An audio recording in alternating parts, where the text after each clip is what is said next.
Welcome to the debate. For decades, digital security has really been plagued by this one central weakness, our reliance on stored, reusable secrets. I mean, traditional password managers, they were a step up, they solved the complexity problem, but they also introduced an equally critical architectural vulnerability, the centralized vault, the single point of failure. We've all seen the catastrophic fallout when those vaults, or the master keys protecting them, get compromised. Exactly. And that brings us to the essential technological question we're facing now.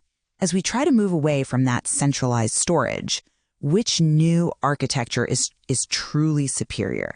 Is it the elegance of client-side deterministic generation, solutions in the less past lineage that just eliminate the vault by creating secrets on the fly? Or do we have to move entirely beyond secrets to a dynamic, vaultless system that's driven by behavioral biometrics, like Blocksmith's kinetic identity signal, or KIS? And that is the pivotal moment we're debating. I would contend that while, yes, deterministic generation is a step forward, it remains tethered to a static, memorized secret. And my position is that only the complete architectural eradication of all stored identity material, the death of the vault, if you will, through these dynamic behavioral signals can provide the kind of profound post-breach resilience that we absolutely require now. See, that perspective, it sounds great on paper, but I think it fundamentally overlooks the huge issue of widespread adoption and cryptographic simplicity. My argument is really rooted in pragmatism. The chief weakness of centralized cloud managers, this required trust in a third-party server that's holding your encrypted database, is instantly eliminated by derivation-based systems. Oh, okay. I mean, solutions like LastPass, they achieve this by just removing the database entirely. They take three inputs, the site name, the username, and the user's single master secret, and they run them through a standardized, auditable cryptographic function like PBKDF2 or script. The unique site password is then just mathematically generated on the fly, entirely on the client device. It is never stored, nothing is ever transmitted. And the result is always the same output, given the same static inputs. That predictability is the feature, but I would argue it's also the fundamental flaw. I'm going to disagree on the flaw, but the predictability is absolutely key. This derivation-based method offers crucial convenience and, frankly, massive portability. You don't need to download a proprietary application or even be on your own primary device to retrieve a complex password. You can access the service just by entering the inputs into any approved client-side implementation. I mean, this model is incredibly simple to explain to an average user, and that dramatically lowers the barrier to entry while still generating the kind of high-entropy, complex credentials that modern systems demand. It moves the point of failure out of the cloud and puts control right back into the hands of the user. I appreciate the focus on client-side auditing and user control. I do. But I still see a massive hole there. You removed the cloud risk, sure, but that reliance on a static master secret means the mitigation just isn't sufficient for true resilience. So while the deterministic derivation concept is, of course, an improvement over centralized vaults, the user's secret remains the root vulnerability. It's the ripe target for phishing, coercion, or even just shoulder surfing. Blocksmith's approach is defined by what we call the zero material principle. We call it the death of the vault, because we replace the stored secret with a dynamic signal. The signal, not the material. The signal, not the material, exactly. The kinetic identity signal monitors behavioral biometrics, things like your unique typing cadence, the speed and angle of your gestures, micro interactions with the device to dynamically generate and verify keys. And since these keys are only reconstructed in volatile RAM for a sub-millisecond session and then instantly purged, what we call the blink, we provide true zero breach liability. If a system is compromised, there is literally nothing sensitive for an attacker to steal because the material never existed in a persistent state to begin with. Okay, so let's delve deeper into that concept of architectural risk, because I think the contrast here really illuminates the central trade-off. My architecture, the derivation model, is designed to be simple and universally compatible. If the client-side code is open source and auditable, we eliminate that systemic cloud risk. We rely on the proven strength of the cryptographic hash function.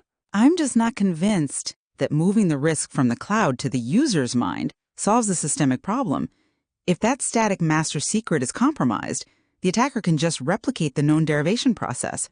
They can generate every single password tied to that master key. You've merely isolated the point of compromise. You haven't eliminated the catastrophic potential of that shared secret. Right. Blocksmith aims for breach irrelevance. We design systems assuming the breach has already happened. Our protocols ensure that even if an attacker manages to exfiltrate ephemeral tokens or metadata or traces of the KIS, the captured data remains cryptographically useless to them. We focus on designing for post-breach resilience, and that is a radically different starting point than just isolating a highly potent shared secret. That's a powerful architectural claim, breach irrelevance. But I have to ask about the practical overhead. The derivation model's strength is its universality. It just works with existing infrastructure. Your solution, particularly relying on the kinetic identity signal, it requires a deep integration, usually via an SDK. It demands capturing extremely nuanced, complex behavioral data typing biometrics, touch speed, scroll patterns. Doesn't this high degree of sophisticated data capture introduce massive technical complexity for service providers and potentially lead to vendor lock-in? Well, the goal is robust security without compromising user convenience. And yes, the system is complex, but that necessary complexity is completely absorbed by the architecture. We shift the burden of complexity off the user and onto the underlying system. I mean, that's the very definition of good engineering. And furthermore, we have to talk about the cognitive attack surface. Relying solely on a memorized secret, even when used only for deterministic derivation, is highly vulnerable to sophisticated, targeted attacks that exploit human psychology, phishing, spear phishing, or even coercion, where the user's under duress. And phishing is undeniably the modern frontier of attack. Exactly. So KIS is designed to be cognitive aware. It's not just looking at what you type, but how you type it, measuring the micro delays and the interaction rhythm. If it detects cognitive dissonance, signs of duress, haste, irregularity in that rhythm, it can trigger an integrity buffer. So even if an attacker has forced the user to enter the correct simple master secret, they cannot replicate the behavioral signal. This acts as an intrinsic sort of hidden MFA layer. If the behavioral rhythm doesn't match the historical signature, the key reconstruction just fails. This signal is virtually unphishable because it is tied to the user's unique microrhythms, which is something that just cannot be transferred across a network. That's fascinating. But let's consider the real-world implications. What about the user experience in, less than ideal circumstances? If KIS monitors for duress or haste, what's the false positive rate in a noisy, fast-paced environment? Let's say a user is trying to log in quickly while running to catch a train or on a shaking bus. Does the system flag that genuine hastiness has duress and then lock them out? You're trading static secret vulnerability for a dynamic usability risk. That is a critical operational question, and it speaks to why the design has to incorporate continuous feedback and training. The KIS signature is designed to be adaptable but robust. It doesn't look for a perfect static signature, but rather a pattern within an acceptable variance. The goal is to detect anomalous behavior relative to the user's established baseline. A noisy environment might introduce noise into the signal, sure. But sustained irregular input cadence, the kind you'd associate with an attacker or a user under stress, is still distinguishable. Plus, we can leverage other device signals, gyroscope, location data, to contextualize the behavioral data and reduce those false positives. Okay, but contextualizing that signal seems to deepen the complexity, and it raises another critical concern for me: recovery. The industry's move toward passkeys, while superior in many ways, has exposed a pretty severe device lockout problem if the enrolled device is lost or fails. So does KIS, as an additional required non-static factor, simply replicate this same recovery risk? A simple derivation system ensures recovery is tied only to the user's memorized secret and the site identifier, which is supremely portable. That's a highly relevant practical hurdle, and it's one Blocksmith has engineered a solution for directly. We guarantee a no lockout design precisely because we synchronize the method to reconstruct the virtual key, not the secret itself, across secure encrypted channels. Our solution, Pleione, ensures that if a device is lost, the user can use their familiar memorized passphrase plus their inherent behavioral signals like a keystroke pattern, which is universally applicable, on a new device. The new device captures the new signal, validates it against the synchronized reconstruction method, and then dynamically regenerates the virtual key. So we break that dangerous dependency on permanent device-stored keys, and we combine passkey level security with password level recoverability. I appreciate the detailed mechanism of Pleione, but it really just reinforces my point about design philosophy. You are engineering these incredibly complex mechanisms to deliver what are, in the end, simple results.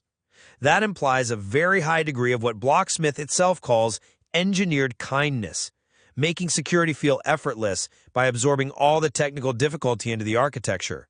But for mass market adoption, where simplicity often trumps theoretical resilience, is this high-level philosophy practical? The less-pass approach is immediate security via a simple, deterministic function that is self-evident.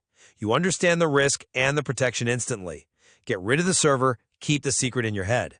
That model has a vastly lower cognitive overhead for the average person. I come at it from a different way. While the derivation method is cryptographically simple, it imposes a high cognitive cost on the user.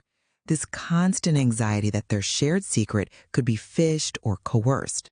We believe that true security is an act of care and that pure kindness should be the most radical design principle.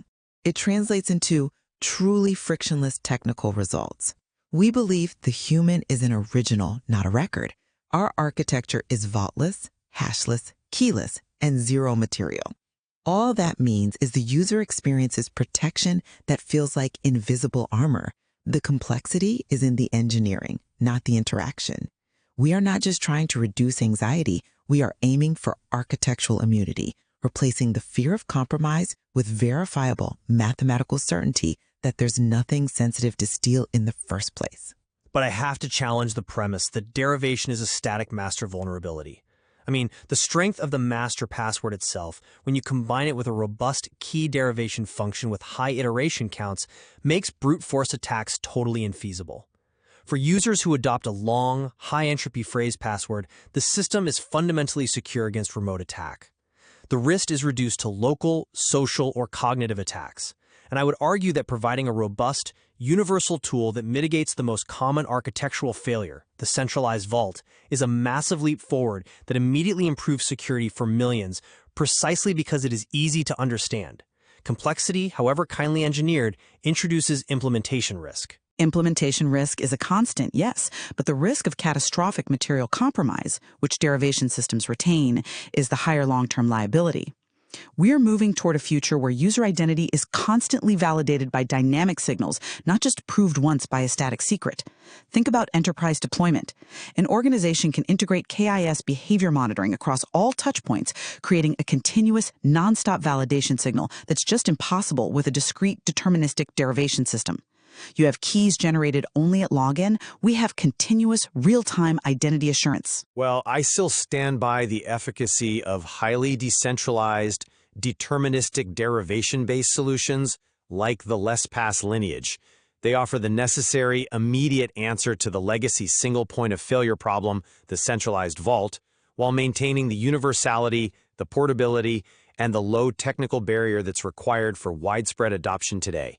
Simplicity and auditable cryptography, I believe, remain the most powerful drivers for change in the mass market. And I'm just not convinced that derivation is anything more than a strong interim measure. True digital sovereignty and freedom from the constant threat of data breaches requires the eradication of the material altogether. Blocksmith's fusion of dynamic behavioral signals with its vaultless architecture creates a fundamentally unbreachable, post-breach resilient foundation. The future of security is defined not by how well you hide your secrets, but by engineering a world where there is literally nothing sensitive left to hide. So we've explored two very distinct paths toward digital security in a post-vault world. Cryptographic simplicity and universal adoption through client-side secret derivation, and on the other hand, architectural immunity achieved through dynamic, behavioral, keyless authentication. Both approaches seek to empower the user, forcing us to consider whether immediate usability and trust in open cryptography or ultimate engineered resilience should guide the next generation of authentication.